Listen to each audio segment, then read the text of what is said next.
민간 택지에 대한 분양가 상한제, 고가주택에 대한 양도소득세 강화, 재건축 아파트에 대한 재건축 연한 강화, 부동산 규제 연이은 규제, 과연 주택시장 어떻게 흘러갈 것인가? 시장 전망 지금 시작합니다.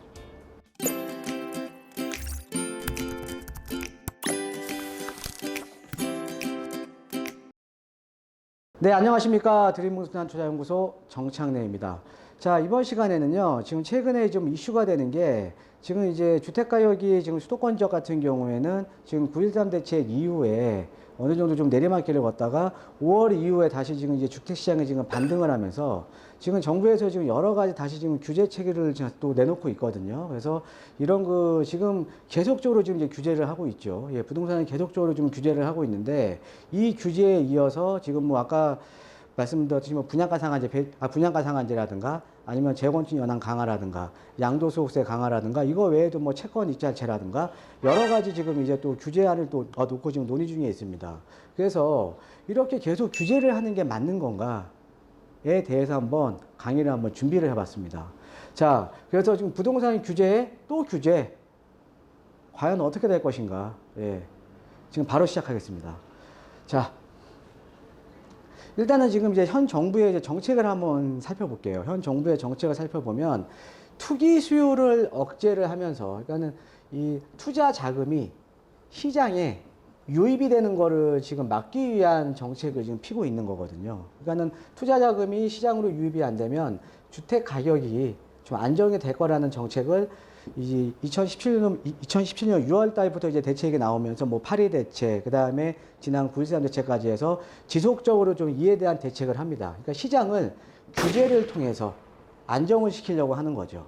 자, 한번 그런데 어떤 규제를 지금 하고 있나 한번 잠깐 좀 알아볼게요. 예. 제가 여러 번 좀 말씀을 드렸는데 또 모르시는 분이 계실까봐 다시 한번 짚고 가도록 하겠습니다. 자, 이제 보면 처음에 이제 보면 이제 부동산 대출 규제가 상당히 크죠. 그러니까 시장에 대한 유동성을 지금 축소시키는 거죠. 그래서 서울 같은 이제 지역 같은 경우는 서울 같은 이제 규제 지역 같은 경우에는 2주택자 같은 경우 아예 대출이 안 나와요. 그러니까 1주택자에 대한 대출만 나오는데 이 대출 역시도 지금 담보대출 비율, 그러니까 LTV 이제 그 비율이 지금 40%밖에 안 나온다라는 거죠. 자, 그 다음에 우리가 이제 신규 아파트 같은 경우에도 뭐 아시는 분은 아시겠지만 9억 이상의 아파트 같은 경우는 중도금 대출이 안 돼 버립니다. 예, 중도금 대출이 안 되니까 어때요? 현금이 있어야겠죠? 예, 현금이 있어야 되니까 현금 동원 능력이 좋은 사람들이 어떻게 보면 지금 뭐 이렇게 좋은 물건들을 또 이제 가져가고 있죠. 그렇죠? 예. 자, 그래서 이제 부동산 대출 규제가 지금 이제 들어가고 있는 거고요. 자, 그 다음에 이제 거래세라든가, 그러니까 이제 거래세 중에 이제 대표적인 게 양도소득세잖아요. 그렇죠? 양도소득세, 뭐 중과세 적용이 좀 들어가고 있고, 그 다음에 이제 내년부터 이제 고가주택에 대한 이제 뭐 장기보유 특별공제 같은 경우에도 2년 고지 요건이 이제 들어가는 거고요. 그 다음에 임대 사업자에 대한 혜택도 좀 축소가 됐고, 그 다음에 보유세 같은 경우도 지금 지속적으로 지금 종부세도 지금 강화가 되고 있죠. 그래서 거래세라든가 보유세 등의 지금 세금을 계속적으로 강화를 시키고 있다라고 이제 보시면 되겠고요.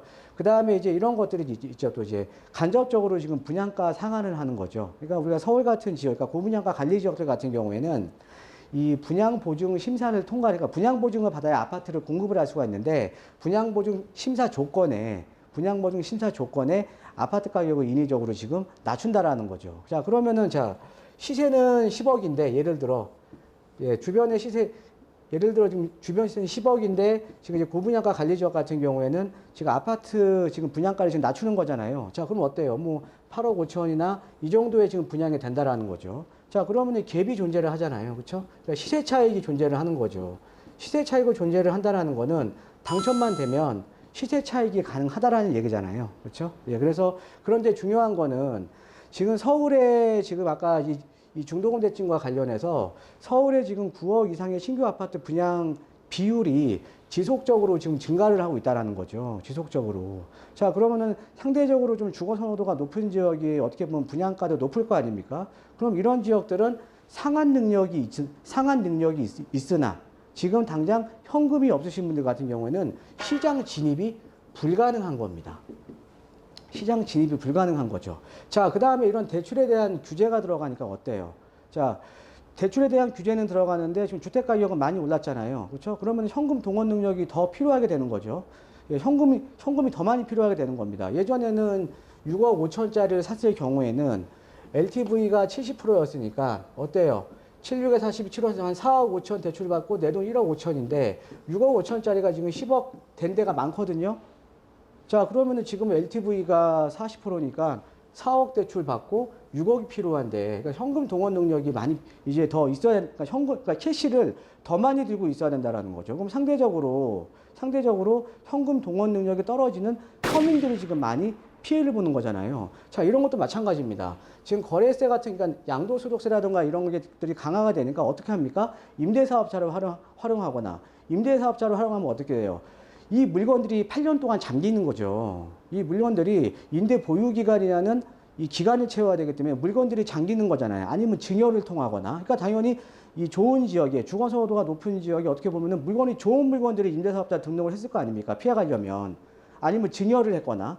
자, 그럼 이런 물건들이 증여라든가 임대사업자를 등록을 하게 되면 매도 물건들이 점점 줄어드는 거잖아요. 그렇죠?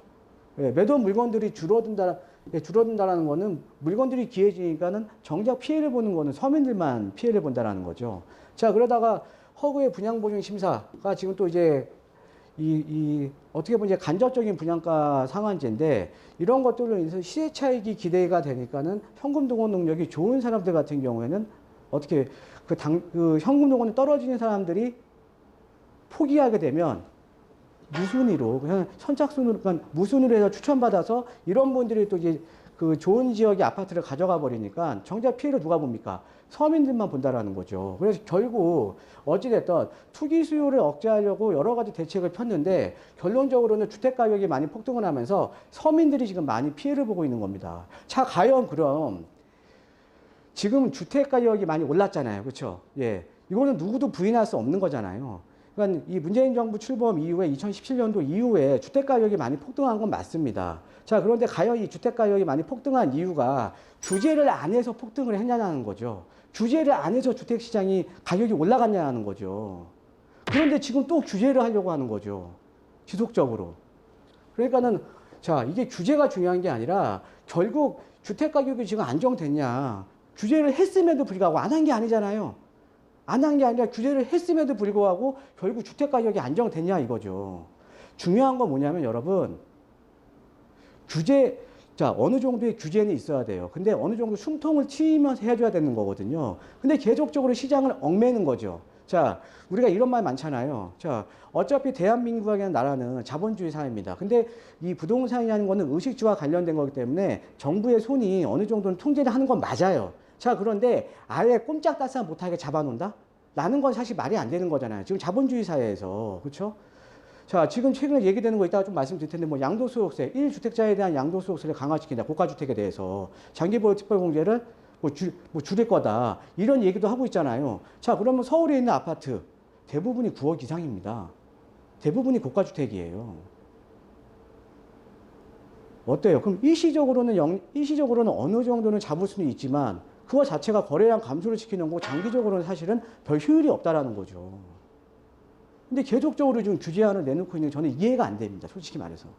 자, 일단은 뭐, 제가 약간 좀 흥분했네요. 예. 자, 답변 진행하도록 하겠습니다. 자, 그래서 결론적으로는요.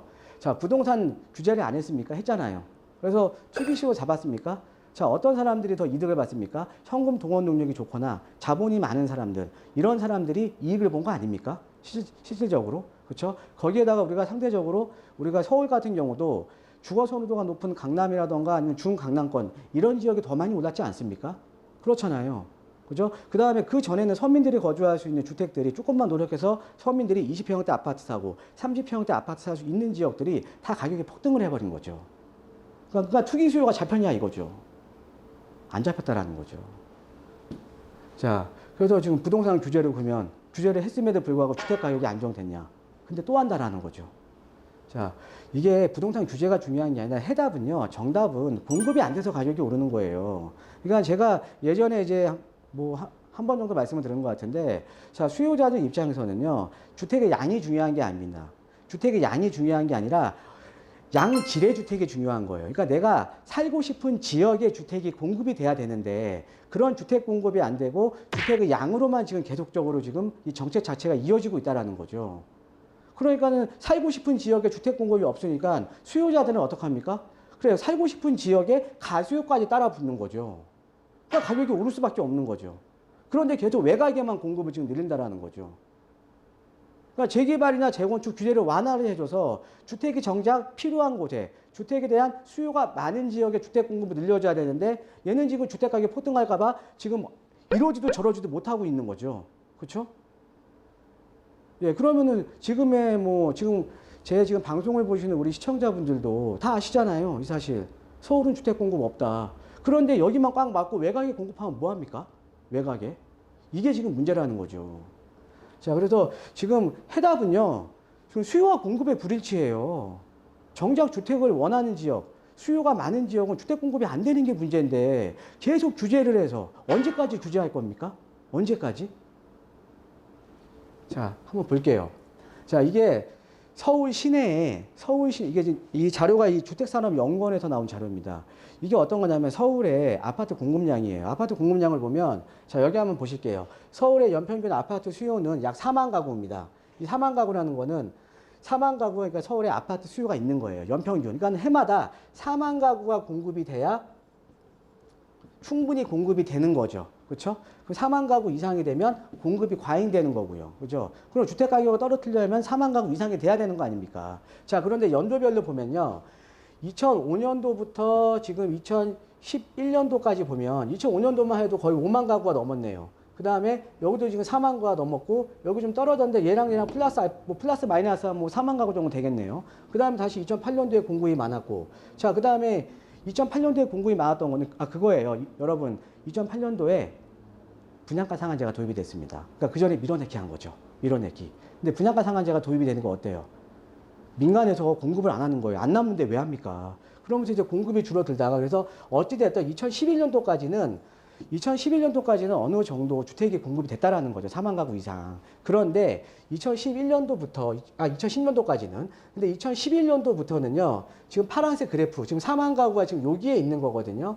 이거에 지금 미달해서 지금 공급이 된 거예요. 그러니까 뭐냐면 연평균 3만 1,000가구 정도밖에 공급이 안 됐다라는 거죠. 그러니까 해마다 9,000가구씩 공급이 부족했던 거 아닙니까? 그러니까 우리가 가장 강력한 대책인 8.2 대책이나 9.13 대책에도 불구하고 지금 가격이 올라버린 거잖아요. 그러니까 중요한 거는 규제를 했어요. 규제를 했어도 주택 가격은 올라버렸다라는 거는 가장 근본적인 원인은 공급이 안 됐다라는 거죠. 자, 그런데 여기에서 또 하나 또 유의미한 또 내용들이 있습니다. 자, 이 중에 자, 6년간 연평균 3만 1,000가구가 공급이 됐는데 이 중에서도 정비사업, 자, 재개발, 재건축을 말하는 겁니다. 재개발, 재건축으로 2만 3천 가구 정도가 공급이 됐고 나머지는 서울 인근의 마곡지구라든가 이런 택지를 통한 주택 공급이 됐던 거예요. 그런데 지금 와서는 어때요? 서울에 지금 남아있는 택지 있습니까? 택지 없어요. 택지 없고요. 재개발 규제하고요. 재건축 규제하고요. 자, 어때요? 공급이 앞으로 줄어들겠죠? 자, 여러분 제가 지금 설명드리니까 지금 이해되십니까? 예, 중요한 거는 사람들의 인프라가 그러니까 수요자들의 인프라가 잘 갖춰진 도심 지역에 좀 살고 싶은데 도심 지역에 공급이 없는 걸 보니까 사람들이 다 견물생심 아닙니까? 이 지역이 더 많이 오르겠구나. 그럼 더 많이 오를 쪽으로 가는 거는 당연한 거잖아요. 자, 이런 거죠. 정부에서는 항상 이렇게 얘기를 합니다. 주택은 그냥 사는 거다. 리빙이 중요한 거다. 근데 자, 우리나라 부동산 시장 신화가요. 1950년대부터 60년, 70년 동안 부동산에 대한 불패 신화가 있어요. 부동산 가격이 항상 올라왔었죠. 특히 서울 같은 경우는 더했죠. 자, 이 인식을 어떻게 뜯어 고칩니까? 자, 지금 제 방송을 보시는 분들, 부동산을 과연 그냥 사는 지역으로 생각하십니까? 아니면 사서 투자 목적으로 지금 보십니까? 제 방송을 보시는 거는 투자 목적으로 보시는 거 아니에요? 그래서 자, 투자자 입장에서는 더 시세 차익의 날 지역으로 옮겨가는 게 당연한 거 아닙니까? 시장 논리가. 근데 이거를 계속 강조를 한다라는 거죠. 이거를 계속. 자, 이런 거죠. 서민들을 위해서는 임대주택 공급을 확대를 시켜줘야 됩니다. 예, 사회적인 주거 약자들을 위해서는 어떻게 보면 공적 섹터에서 주거 비용을 낮추게끔 임대주택을 많이 늘리는 게 답이에요. 그죠? 자, 그런데 우리가 이런 민간 자본들이 시장에 유입이 되는 거는 투자 목적으로 유입이 되는 거지 단순하게 살려고 주택을 매입한다는 건 아니죠. 만약에 살려고 주택을 매입한다는 건 못하러 주택을 삽니까? 걔도 그냥 전세로 거주하죠. 이해되시죠? 네, 그래서 지금 규제를 안 해서 주택가격이 오른 게 아니라 규제를 했음에도 주택가격이 오른 이유는 시장에 대한 공급이 수요자들이 원하는 지역에 주택에 대한 공급이 없어서 가격이 올랐다라는 거죠. 예, 그런데 계속 규제를 얘기하고 있습니다. 자, 다음 장으로 한번 넘어가 보면, 자, 지금 거론되고 있거나 새롭게 또 지금 규제가 들어가고 있는 것 같은 거 한번 얘기를 해볼게요. 자, 재건축 연한이 앞으로 좀 또 강화시킬 거라고 얘기를 합니다. 예, 재건축 연한이 이제 예전에 30년으로 완화됐다가 또 40년이나 아니면 이제 예전으로 지금 다시 회귀를 할 것 같은데, 자, 재건축 연한이 강화가 된다라는 의미는 어떤 거냐면, 그러면은 지금 이제 30년 된 아파트, 뭐 이제 목동이라든가 이런 데는 재건축 불가능하잖아요. 그렇죠? 저기 뭐 상계동도 마찬가지고, 예, 그런 지역들이 보통 이제 80년도 중반에 아파트들이 공급이 된 거거든요. 자, 그럼 아직 기다려야 되잖아요. 그럼 자, 이런 것들이 늘어난다는 건 되려 강남은 피해를 안 봐요. 벌써 했기 때문에. 저층층을 했기 때문에. 그런 지역을 더 피해보는 거죠. 보통 신시가지라던가 뭐 상계동 쪽 이런데. 재건축에 대한 기대감 때문에 좀 저렴하니까, 좀 다른 데보다는 싸니까는 좀 소액으로 투자하실 투자했던 지역들이 대려 피해를 보는 겁니다. 자, 어찌됐든 이게 재건축 연한이 강화된다라는 거는 어떻게 보면 강남이라든가 서울 전체적으로 봤을 때 재건축 물량은 감소하겠죠. 서울은 재개발, 재건축 외에는 대안이 없는데. 그죠? 그러면 공급이 감소하는 거 아니겠습니까? 그렇죠? 자, 그 다음에 두 번째로 거론되고 있는 게 민간택지에 대한 분양가 상한제를 지금 도입을 하려고 합니다. 자, 아까 도표 보셨죠? 분양가 상한제 도입되기 이전에 물량을 밀어넣게 하죠. 예, 그 다음부터 어떻게 됐습니까? 분양가 상한제가 있으니까 민간에서 안 남잖아요.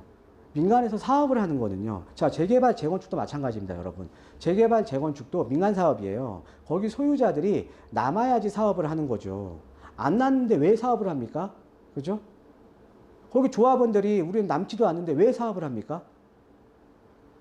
당연히 민간택지에 대해서 분양가 상한제가 도입이 되면, 자, 민간 물량이 대폭적으로 감소하죠. 아까 그래프 보셨잖아요. 2008년도 이후부터는 쫙 그냥 이렇게 거의 뭐 드라마틱하게 줄어들었잖아요. 이런 식으로 줄어들어 버리는 거죠. 그러니까 민간 물량이 대폭적으로 감소한다는 건 뭐예요? 정비사업지, 재개발, 재건축 물량이 줄어든다는 거죠.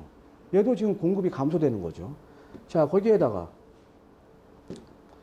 지금 1주택자에 대한 양도소득세를 지금 강화시키겠다. 자, 아까 말씀드렸듯이 1주택자, 그러니까 고가주택에 대한 양도소득세를 강화시킨다라는 것은 장기보유 특별공제율을 낮춰주거나 좀 줄인다라는 거죠. 자, 그렇게 되면 일시적으로는 시장에 영향이 있을 수가 있어요. 근데 아까 말씀드렸듯이 서울에 이제 웬만한 아파트가 9억 이상입니다. 장기적으로는 이걸 하더라도 의미가 없다라는 거죠. 사실은. 예. 의미가 없는 내용들을 계속 얘기를 하고 있는 거죠. 그러니까 서울 아파트 9억 이상의 아파트가 대부분인데 실효성이 과연 있을까? 중장기적으로. 없다라는 거죠. 자, 그 다음에 허그의 분양보증 심사 강화. 자, 아까 그러니까 이 고분양가 관리지역 같은 경우는 지금 분양보증을 받기 위해서는 어떻게 보면 간접적으로 지금 분양가를 지금 이제 제한하고 있다 그랬잖아요. 근데 예전에는 주변 시세에 어떻게 보면 간단하게 얘기를 110% 했는데 이거를 지금 105% 낮췄어요. 자, 그럼 분양가가 더 떨어질 거 아닙니까? 분양가가. 자, 분양가가 더 떨어지면 어때요? 선분양 안 합니다. 후분양 가겠죠. 지금도 지금 강남 같은 지역은 후분양 가버리잖아요. 그렇죠? 자, 근데 후분양 가게 되면 어떤 문제점이 발생을 하냐면, 자, 건축비가, 선분양이라는 거는 건축비 일부를, 그러니까 건축비를 선분양을 통해서 조달을 하는 거잖아요. 그러니까는 어때요? 조달 비용이 없죠.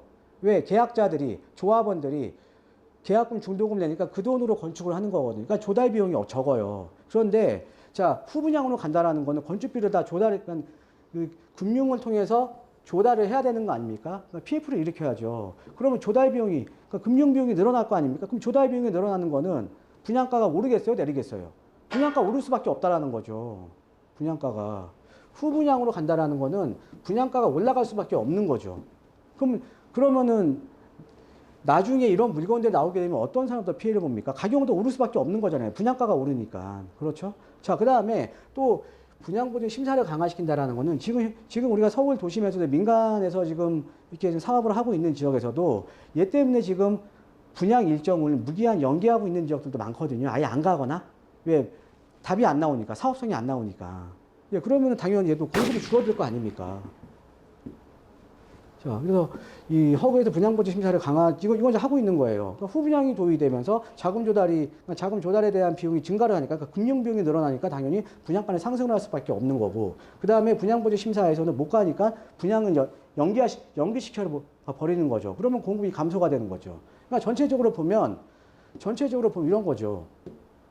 강남 재건축 연한을 강화시키고요. 그러면 재건축 물량 감소입니다. 자, 분양가 상한제 도입을 한다라는 거는 어때요? 아까 말씀드렸죠? 분양가 상한제를 도입을 한다라는 거는 민간 택지에 대해서 분양가 상한제 도입하는 민간 물량이 감소를 하는 거잖아요. 감소를 할 수밖에 없잖아요. 왜? 사업성이 안 나오니까. 그렇죠? 그럼 공급이 줄어드는 거고요. 그 다음에 이제 허그에서 분양보지 심사를 한다는 건 후분양으로 가면서 분양가는 상승할 수밖에 없고, 또 이제 분양 일정이 미뤄지면서 공급이 줄어드는 거죠. 그 다음에 이제 양도소득세 강화라는 거, 이런 것들이 어떻게 보면 공급 축소가 될 수밖에 없다라는 거죠. 공급 축소가 되면 어떻게 됩니까? 주택가가 내리겠어요? 내릴 수밖에 없는 거죠. 예. 자, 저는 이렇게 생각합니다.